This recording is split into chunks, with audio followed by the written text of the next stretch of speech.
Pag kumakain kayo guys ng tahong, yan, tanggalin nyo naman yung mga tae. Yes.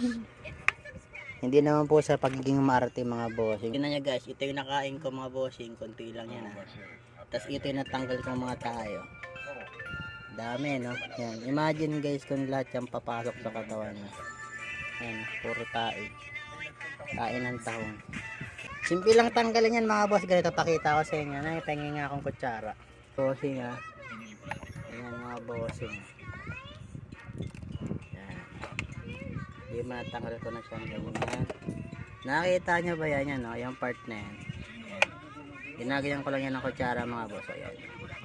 Kaya may nakikita kayong parang mga ano, nasasaman laman. Kasi yan wala nang tayo. Tingnan nyo ah. Oh. Ayan o. Lapit mo nanay. Focus. Touch. Ayan o. Nakita nyo ba? Ayan o. Ayan na yung tae mga boss. Ayan o. Ayan o. Parang buhangin o.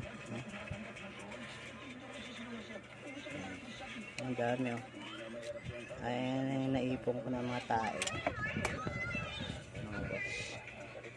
Dami no. Tapos ito wala na to. Ayan, wala na yun. O diba? So safe na yan. Kaya na natin bulbul. Okay lang yung bulbul. Wag lang yung tae.